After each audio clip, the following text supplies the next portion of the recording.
now going to hear from Representative Mike Noel, and you'll be followed by Commissioner Leland Pollack and Sheriff Danny Perkins. I just want to say that Seth Simpson represents me, as do all the veterans of the United States. They're the ones that put their life on the line for our country. They're the ones that defended this Constitution. And we need to defer to these men more often than we do. Thank you so much, Seth, for your service.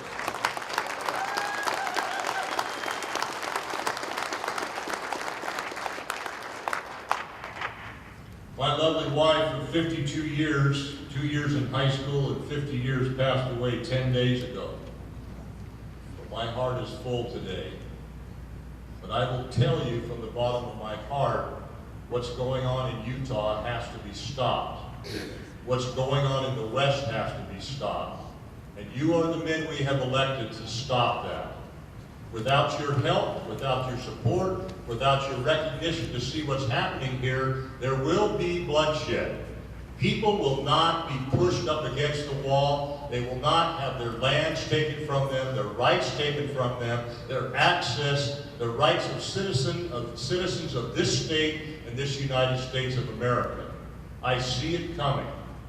I see it coming now. It's the worst I've ever seen in my 14 years that I've served in the Utah State Legislature.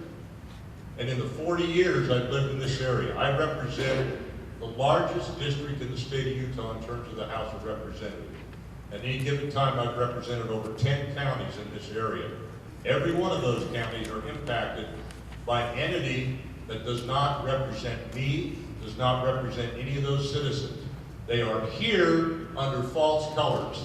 They are here under false jurisdiction. They are here with their own law enforcement, which I believe under the Federal Land Policy Management Act should never, ever have occurred. You have allowed that, not you individually, but we have allowed this usurpation of power from the sheriffs and the elected officials in this state, from the elected officials in the legislature, to take control of over 2/3 of our state. The more we give them, the more they will take. It doesn't matter what laws we pass. It doesn't matter what we try to do. They will continue to take because there's no accountability.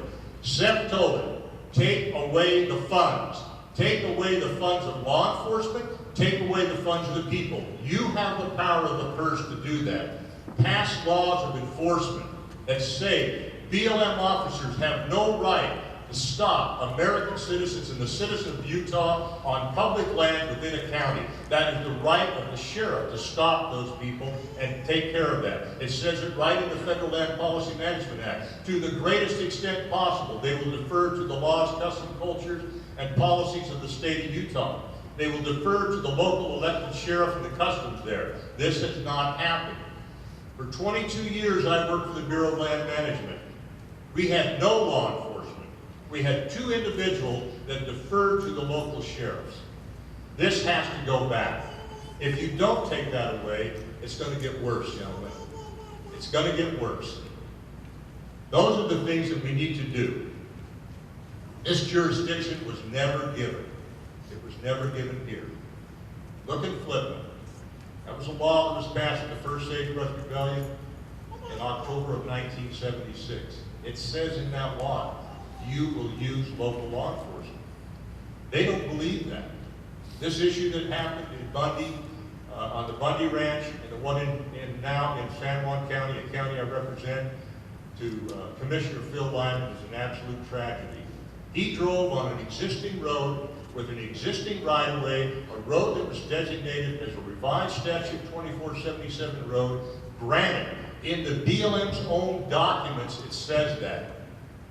We got a monkey trial. We brought people in there that lied under federal and under oath.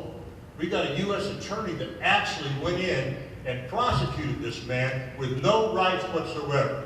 Thankfully, we got a judge that gave him 10 days in jail in the Washington County facility. $1 million+ a year, 2 years, 10 days in the jail for all of this tragedy that happened to a county commissioner and a city councilman. The gentleman from Arkansas, I believe, Mr. Westerman, you don't have this in your county. You don't have people come up to you outside of your home or on a road that's a county road and stop you and say, your tail light's out. Well, who are you? I'm the BLM. I don't even know you. When did you get here? Last week.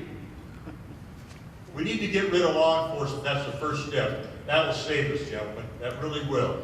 In the interim, before we take these lands back, and yes, they are our land because they were supposed to dispose of them under our Enabling Act, we will in fact take those lands back.